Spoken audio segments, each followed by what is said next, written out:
서울 남부 외곽의 허름한 골목길. 겨울바람이 지붕의 틈새로 스며드는 한밤중이었다. 낡은 고시원 방 한 칸, 찬바람은 벽지를 들추고 금이 간 천장은 비가 새어 얼룩진 자국을 남기곤 했다. 지은은 낡은 담요 속에 몸을 움츠린 채 눈을 떴다.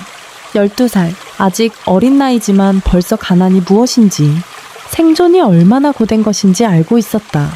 그녀의 어머니 혜진은 강남의 부잣집에서 가사도우미로 일하며 근근히 생계를 유지해왔지만 며칠 전 이유도 없이 일자리를 잃었다. 마지막은 월급도 받지 못한 채다. 안자에 시종 전야에 저초한 채 말이다. 그날 밤 지은은 잠든 어머니를 바라보았다. 마른 얼굴에 수척한 눈빛, 밤새 고민한 흔적이 깊게 패여 있었다. 지은은 입술을 깨물며 속으로만 울었다. 어떻게든 도와드려야 해. 바로 그때 문을 두드리는 소리가 고시원의 정적을 깼다. 문을 열자 찬바람보다 싸늘한 표정의 고시원, 주인 정씨 아주머니가 서 있었다. 월세 밀렸잖아. 내일까지 못 내면 짐상. 여기 자선사업소 아냐? 혜진은 고개를 깊이 숙였다. 며칠만 시간을 주시면 꼭 말은 필요 없수저 돈이 없으면 나가. 정씨는 등을 돌려 사라졌고 두 모녀는 어둠 속에 얼어붙은 듯 서 있었다. 지은은 떨고 있는 어머니의 등을 바라보았다. 단 한순간도 이렇게 무너진 어머니를 본 적이 없었다. 엄마, 내가 뭔가 해볼게. 더는 아무에게도 빌지 않게 해드릴게. 혜진은 아무 말 없이 딸을 끌어안았다. 그 손은 거칠고 차가웠지만 그 안엔 끝없는 사랑이 담겨 있었다. 다음 날 새벽, 지은은 조용히 눈을 떴다. 작은 도시락통을 꺼내 열어보았다. 어젯밤 어머니가 정성스레 준비한 찬밥과 깨소금, 조금, 오늘 하루 먹을 전부였다. 하지만 그녀는 도시락을 가방에 조심히 넣고 무언가 결심한 듯 방을 나섰다. 겨울바람은 여전히 매서웠고 땅은 얼어붙어 있었다. 지은은 목도리를 바짝 조이며 학교로 향했다. 그러나 그녀의 마음속엔 수업이 아닌 다른 생각이 자라나고 있었다. 좁은 골목을 지나고 작은 재래시장 입구에 다다랐을 때였다. 구석진 길가에 허름한 옷을 걸친 노인이 조용히 웅크리고 앉아 있었다. 그의 앞엔 낡은 모자가 엎어져 있었지만 아무도 관심을 주지 않았다. 지나가는 사람들은 그저 무시하고 발걸음을 재촉했다. 노인의 배에서 꼬르륵 소리가 울렸다. 공복의 소리였다. 지은은 가방 속 도시락을 바라보았다. 오늘 하루 아무것도 먹지 못할 수도 있다. 하지만 지금 이 도시락이 저 노인에겐 생명을 잇는 유일한 끼니일 수도 있다. 그때 같은 학교의 민재와 친구들이 지나가며 비웃듯 말했다. 야, 지은아, 설마 저 노인한테 도시락 주려고 서 있는 거야? 너나 먼저 먹고 살아야지. 지은은 얼굴이 붉어졌지만 노인을 바라보는 눈빛은 흔들리지 않았다. 조용히 도시락을 꺼내 노인의 앞에 다가갔다. 할아버지, 이거 많이는 아니지만 드세요. 따뜻하진 않지만 그래도 배는 채울 수 있을 거예요. 노인은 깜짝 놀란 듯 그녀를 올려다보았다. 두 손은 떨렸고 눈엔 진심 어린 감동이 스쳤다. 고맙구나. 근데 너는 괜찮겠니? 지은은 미소 지으며 고개를 저었다. 저는 참을 수 있어요. 그 순간 뒤에서 놀리던 아이들도 조용해졌다. 오저오지 온다. 한 아이는 괜히 헛기침을 하며 눈을 피했다. 노인은 도시락을 받으며 조용히 말했다. 너의 착한 마음? 언젠가는 인생이 너에게 보답할 거란다. 지은은 그 말의 의미를 완전히 이해하진 못했지만 그 순간 마음 한켠이 따뜻해졌다. 배는 고팠지만 그보다 더 큰 무언가를 가진 느낌이었다. 그녀는 인사를 하고 학교로 뛰어갔다. 배에서는 다시 꼬르륵 소리가 났지만 마음은 이전보다 훨씬 든든했다. 그리고 그녀는 아직 몰랐다. 오늘 아침 이 조그마한 친절이 그녀의 운명을 완전히 바꾸게 될 시작이라는 것을 학교 종이 울렸을 때 지은은 헐떡이며 교문을 넘었다. 빈속이라 힘이 들었지만 겉으로 내색하지 않으려 애썼다. 교실로 들어서자 친구들의 도시락 냄새가 코끝을 간지렸다. 김치찌개, 불고기, 계란말이. 그녀의 배는 다시 크게 소리내어 울었다. 지은아, 너는 점심 안 먹어. 옆자리 미나가 물었다. 지은은 고개를 가로저었다. 좀 속이 안 좋아서 괜찮아? 하지만 사실은 전혀 괜찮지 않았다. 수업 시간, 선생님의 목소리는 희미하게 멀어졌고 칠판에 써내려가는 글씨는 뿌옇게 퍼졌다. 선생님이 이름을 불렀지만 지은은 대답을 못했다. 순간 교실 안은 웃음으로 가득 찼고 얼굴이 화끈거렸다. 쉬는 시간이 되어 지은은 조용히 뒷문으로 나갔다. 운동장을 지나 학교 뒤편의 오래된 은행나무 아래에 조심스럽게 앉았다. 배고픔은 점점 날카로운 칼처럼 몸을 찔렀다. 눈을 감고 참으려 했지만 속은 비명을 질렀다. 그때 발밑에서 누군가의 그림자가 다가왔다. 야, 지은이 눈을 뜨자 민재가 서 있었다. 늘 장난기 많은 표정 대신 뭔가 머뭇거리는 표정이었다. 그의 손엔 초코우유 한 팩과 소박한 샌드위치 하나가 들려 있었다. 이거 먹어. 쓰러지면 큰일 나. 지은은 놀라서 머리를 흔들었다. 괜찮아. 정말. 됐고. 민재는 우유를 그녀의 손에 억지로 쥐어주었다. 영웅놀이 좋지만 굶어 쓰러지면 누가 책임져. 지은은 그제야 작은 미소를 지으며 우유를 살짝 마셨다. 달콤한 맛이 입안에 퍼지며 식은 손끝까지 따뜻해졌다. 샌드위치도 천천히 한 입. 민재는 팔짱을 끼며 툴툴거렸다. 오해하지 마. 불쌍해서 그런 거 아니야. 그냥 같은 반 친구니까. 지은은 대답하지 않았다. 대신 가슴 한켠이 따뜻해졌다. 이 아이가 이렇게 배려심 있는 줄은 몰랐다. 수업이 끝나고 지은은 집으로 달려갔다. 하지만 고시원 입구에서 멈춰섰다. 저희 집에 멈춰섰다. 어머니가 땅바닥에 주저앉아 있다고? 정씨 아주머니는 팔짱을 낀 채 위에서 내려다보고 있었다. 오늘까지라 그랬지. 안 나가면 내가 직접 쫓아낼 거야. 정말 며칠만 더 제발요. 지은은 뛰어가서 어머니 앞을 막아섰다. 우리가 동구할 거예요. 제발 조금만 더 시간을 주세요. 정씨는 비웃으며 말했다. 너 같은 애가 무슨 수로 동냥이라도 하게. 저 꼭 벌게요. 엄마 무릎 꿇게 안 둘 거예요. 정씨는 콧방귀를 뀌며 말했다. 좋아, 딱 사흘 줄게. 그 안에 못 내면 당장 짐 싸. 그녀가 떠난 뒤 지은은 어머니의 떨리는 손을 꼭 잡았다. 엄마, 괜찮아. 내가 방법을 찾아볼게. 어머니는 고개를 저었다. 지은아, 넌 아직 어린애야. 너 혼자서 뭘. 하지만 지은은 이미 결심하고 있었다. 그 순간 어제 도시락을 건넸던 그 노인의 말이 떠올랐다. 인생이 너에게 보답할 것이다. 혹시 그 노인이 열쇠일지도 모른다. 그날 밤 지은은 잠들지 못했다. 창문 너머 달빛이 그녀의 얼굴을 비추고 있었다. 이대로 무너지면 안 된다. 할 수 있는 걸 찾아야 한다. 다음 날 해가 뜨기도 전에 지은은 살금살금 일어났다. 어머니가 아직 자고 있는 틈을 타 조용히 문을 열고 나섰다. 어제 노인을 보았던 시장 쪽으로 발걸음을 재촉했다. 하지만 그 자리에 노인은 없었다. 저기요. 지은은 채소 가게 주인 할머니에게 물었다. 어제 여기 앉아있던 노인 혹시 어디 갔는지 아세요? 할머니는 무심하게 말했다. 몰라. 늘 여기저기 떠도는 양반이야. 어디로 갔는지 누가 알아. 지은은 실망한 얼굴로 시장을 더 돌아다녔다. 사람들에게 하나하나 물었다. 모두 냉담하게 고개를 저을 뿐이었다.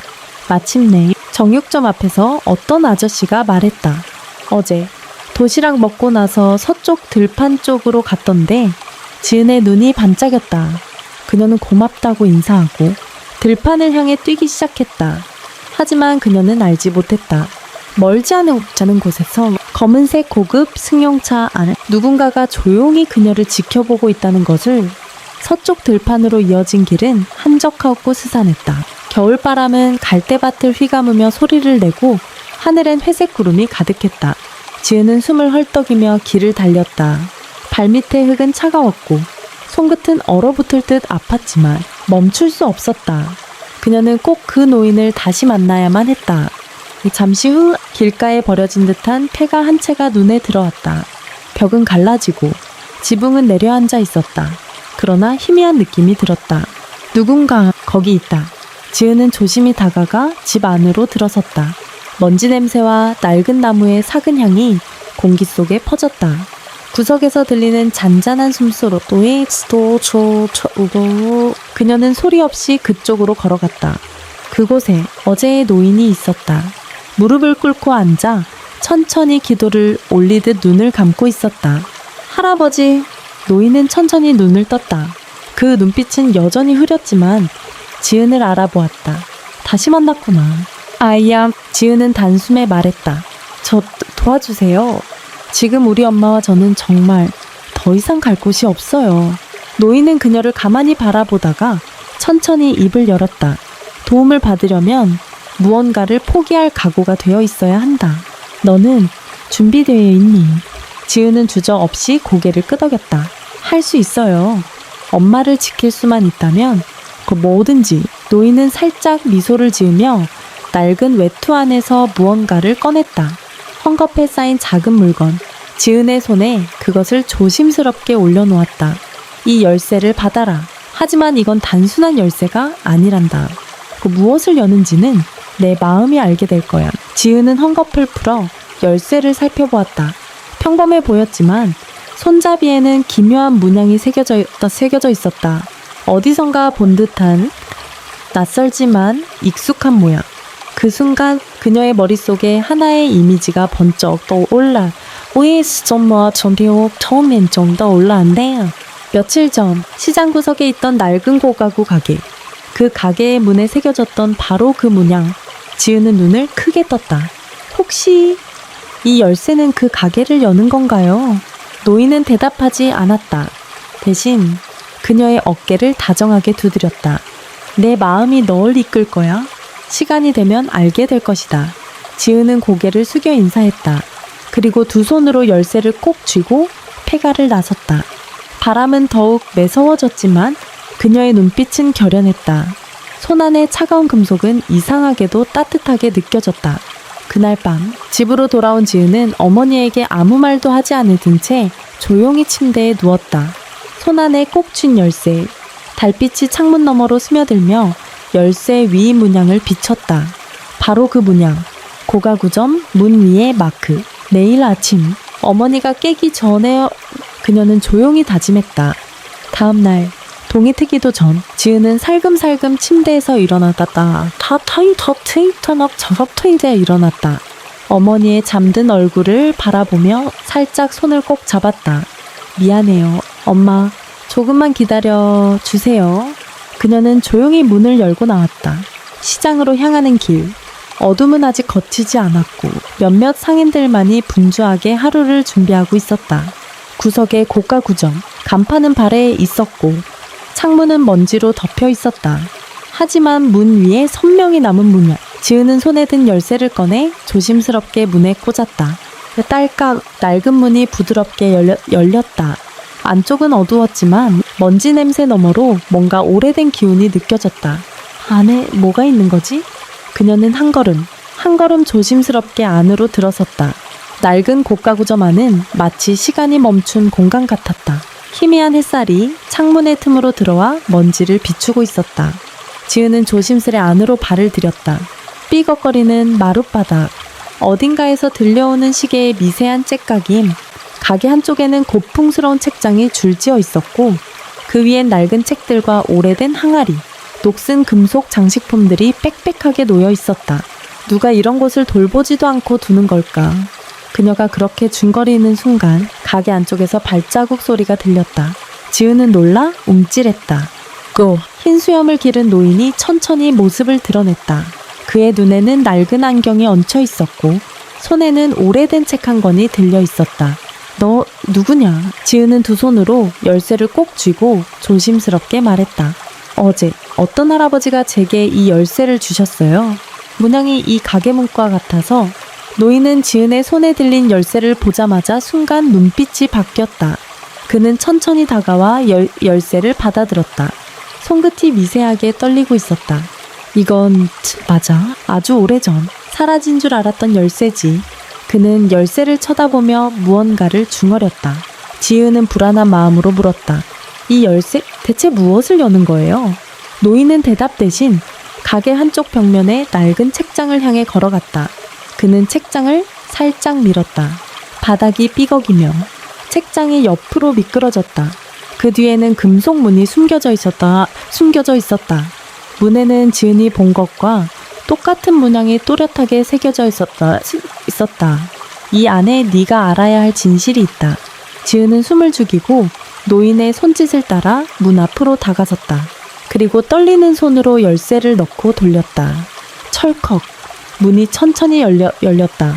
안에는 오래된 책상 하나, 그리고 책상 위에는 작은 나무 상자와 노랗게 바랜 편지 봉투가 놓여 있었다. 지은은 조심스럽게 봉투를 들었다. 떨리는 손끝으로 편지를 열자 정갈한 필체로 쓰인 글씨가 눈에 들어왔다. 이 편지를 읽고 있다면 너는 이미 선택된 자일 것이다. 나는 한때 이 나라에서 가장 영향력 있던 상인이었다. 하지만 내가 믿었던 자들의 배신으로 모든 것을 잃고 거리로 나앉았다. 지은의 눈이 커졌다. 엄비온더전다든. 이건 어제 만난 그 노인의 이야기야. 편지는 계속되었다. 한 남자, 정명수라는 이름의 사람이 거짓 문서와 권력을 이용해 모든 것을 빼앗았다는 이야기. 노인은 스스로의 명예를 회복하지 못한 채 언젠가 진실을 감당할 수 있는 아이가 나타나길 기다려왔다고 써놓았다. 그리고 마지막 문장, 너에게 내 마지막 희망을 맡긴다. 이 상자 안엔 그를 무너뜨릴 단서가 담겨있다. 지은은 숨을 삼켰다. 손을 뻗어 나무 상자를 열었다. 그 안에는 오래된 문서 뭉치와 USB 하나, 그리고 낯익은 사진 한 장이 들어있었다. 사진 속 중년의 남자는 낯이 익었다. 어디서 봤더라. 그녀는 문득 뉴스에서 어머니와 함께 본 남자의 얼굴이 떠올랐다. 기업인, 정치인들과 함께 자주 나오는 그 남자. 그게 그 사람이야. 정명수. 노인은 고개를 끄덕였다. 맞다. 그는 지금도 권력과 돈을 움켜쥐고 있다. 하지만 이 안에 있는 것들이 공개된다면 지은은 단단히 결심했다. 제가 하겠어요. 엄마를 위해서도 할아버지를 위해서도 이걸 꼭 세상에 알릴 거예요. 노인은 그녀를 바라보며 조용히 말했다. 그러면 지금부터 진짜 싸움이 시작된다. 가게의 낡은 문이 닫히자 지은은 가슴 속에서 차오르는 긴장과 흥분을 억누르지 못했다. 손에 든 USB와 문서들은 이제 단순한 증거 그 이상이었다. 그것은 엄마를 구할 희망이자 할아버지의 삶을 되찾을 마지막 조각이었다. 이걸 어떻게 세상에 알리죠? 지은의 물음에 노인은 천천히 숨을 들이마시며 대답했다. 너 혼자서 할 수는 없을 거다. 하지만 도와줄 누군가가 있을 것이다. 지은은 잠시 고민하다가 한 사람이 떠올랐다. 민준. 같은 반 친구이자 유일하게 자신을 도와준 적이 있는 아이. 게다가 지은은 어릴 적 어머니로부터 들은 이야기를 기억했다. 민준의 삼촌은 언론사에서 일하는 고발 전문 기자라는 것이다. 저 도와줄 수 있는 친구가 있어요. 믿을 수 있는 사람. 노인은 고개를 끄덕였다. 그렇다면 지금은 그에게 가야 해. 시간이 많지 않다. 지은은 USB를 품속에 넣고 문서를 단단히 말아 가방에 넣은 후 가게를 나섰다. 시장은 이제 활기를 띠기 시작했고 가게 밖 하늘은 잿빛 구름으로 뒤덮여 있었다. 학교 끝나고 지은은 민준을 기다렸다. 평소처럼 장난스러운 표정이 아닌 진지한 얼굴로 그를 불러 세웠다. 우리 어디 조용한 데서 얘기할 수 있을까? 놀란 민준은 그녀를 따라 근처 공원 구석 벤치로 향했다. 지은은 조용히 모든 걸 이야기했다. 도시락, 너임, 열쇠, 편지, 그리고 정명수라는 이름까지. 처음엔 믿지 못하던 민준은 USB 속의 일부 영상과 문서 파일을 보고 나서야 얼굴이 굳어졌다. 이거 진짜 위험한 거, 좀 위험한 거야. 알아요. 하지만 누군가는 해야 해요. 민준은 고개를 끄덕였다. 삼촌한테 연락해볼게. 이런 걸 다뤄본 사람이니까. 그날 밤 민준의 삼촌 문 기자와의 비밀 만남이 이뤄졌다. 낡은 카페의 구석, 가려진 조명 아래서 문 기자는 USB와 문서를 차례로 확인하며 얼굴이 점점점 심각해졌다. 이건 폭탄이다. 세상에 공개된다면 정명수는 끝장이야. 하지만 그의 시선이 지은에게 향했다. 너 아마 위험해질 거야? 괜찮겠니? 지은은 고개를 단호히 끄덕였다. 엄마를 지키고 싶어요. 그리고 할아버지를 위해서라도 진실을 밝히고 싶어요. 문 기자는 한숨을 내쉬며 말했다. 좋아. 이건 나도 각오해야 할 일이지. 하지만 조심해야 해. 정명수는 단순한 재벌이 아니야. 그 뒤엔 더 어두운 손들이 있어. 그는 USB를 복제하며 말했다. 이건 백업해둘게. 온라인에도 퍼뜨릴 준비를 해야지. 하지만 그들의 움직임은 완벽하게 감춰진 것이 아니었다. 지은이 집으로 돌아오던 길, 검은 승용차 한 대가 조용히 뒤따르고 있었다. 선글라스를 낀 남자가 핸드폰을 들고 누군가에게 속삭였다. 그 애? 뭔가 알아챈 것 같습니다. 조치를 취할까요?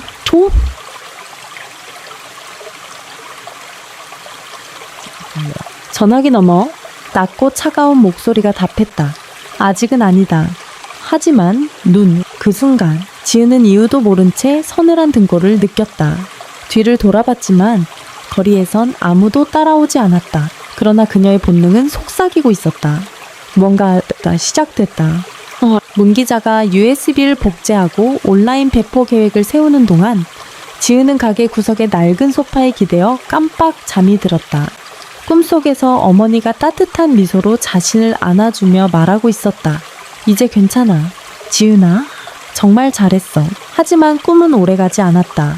밖에서 갑자기 문이 세게 열리는 소리에 그녀는 화들짝 깼다. 문 기자님, 카페 안으로 들이닥친 것은 검은 정장을 입은 사내 둘이었다. 얼굴에는 선글라스, 귀엔 작은 무선 이어폰이 꽂혀 있었다. USB를 넘기지 않으면 다치게 될 겁니다. 문 기자는 순간적으로 지은을 뒤로 감추며 책상 밑에 있는 서랍을 조용히 차는 발동작을 했다. 이미 그는 백업본을 숨겨놓았고 예상했던 위험이 이제 현실이 되었다는 것을 직감했다. 이 아이는 아무것도 몰라. 나만 데려가. 하지만 그들은 주춤하지 않았다. 그 순간 카페 주방 쪽에서 민준이 어나마가뇨 태샷. 그는 들고 있던 접시를 그대로 바닥에 던져 산산이 부수었다. 유리 조각이 튀며 모두의 시선을 그쪽으로 돌리자 지은과 문 기자는 그 틈을 타 후문으로 도망쳤다. 이쪽이야. 빨리. 민주는 이미 오토바이를 준비해 두고 있었다. 지은은 아무 말도 못하고 뒤에 올라탔다. 바람을 가르며 세 사람은 도시의 어두운 골목을 가로질러 달렸다. 그날 밤 지은과 엄마는 다시 짐을 꾸려야 했다. 이미 고시원 근처에서도 누군가가 수상한 눈빛으로 두 사람을 지켜보고 있었기 때문이다. 혜진은 당황했지만 딸의 눈빛에서 어떤 결심을 읽었다. 무슨 일 있었니? 왜 일이 다급해?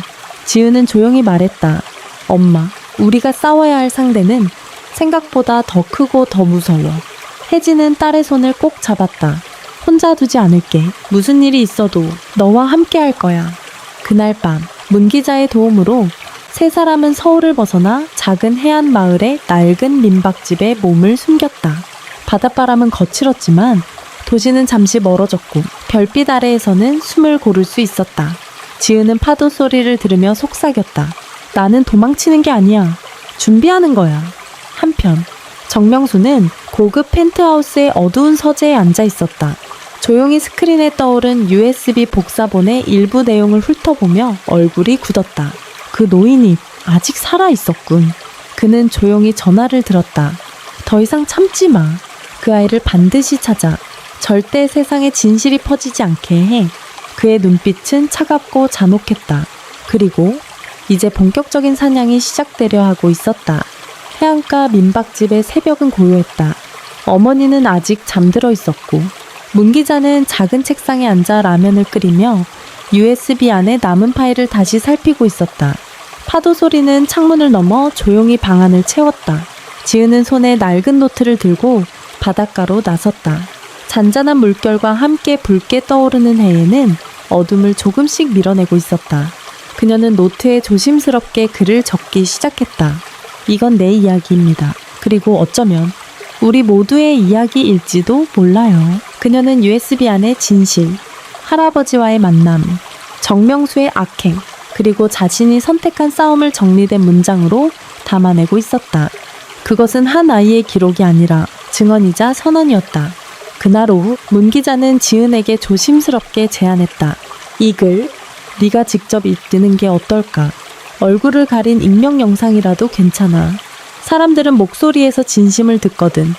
지은은 잠시 고민했다. 노출되는 것이 두려웠지만 누군가를 변화시키려면 먼저 자신부터 용기를 내야 한다는 걸 느끼고 있었다. 할게요. 제 목소리로 작업은 조용히 진행되었다. 작은 마이크, 가려진 배경, 익명성을 보장한 편집, 그리고 영상은 일주일 뒤 독립 언론 매체 빛과 기록 채널을 통해 세상에 조심스럽게 공개되었다. 제목 12살 아이의 폭로, 우리가 외면한 진실. 영상은 공개 하루 만에 30만 조회수를 넘겼고 SNS에서는 용기 있는 아이, 지금까지 침묵했던 어른들의 반성이라는 해시태그가 번졌다. 댓글에는 이런 말들이 이어졌다. 진짜 울었습니다. 우리 사회가 지켜야 할 건 바로 이런 아이입니다. 정명수는 반드시 책임져야 합니다. 언론도 반응하기 시작했다. 일부 매체는 진실을 축소하거나 외면했지만 소수의 기자들이 지은의 증언을 바탕으로 사실 확인에 나섰다. 그리고 드디어 정명수의 이름이 뉴스에 처음 등장했다. 제기업 정명수 회장, 과거 불법 인수 의혹과 인권 침해 관련 제보 이어져. 하지만 동시에 위협도 커져갔다. 어느 날 민박집 앞 우편함에 익명의 경고 편지가 꽂혀 있었다. 입 다물지 않으면 다음은 내 엄마다. 지은은 손을 덜덜 떨며 그 편지를 들고 문 기자에게 달려갔다. 문 기자는 이미 이 상황을 예상하고 있었는지 경찰의 도움을 요청하기 시작했다.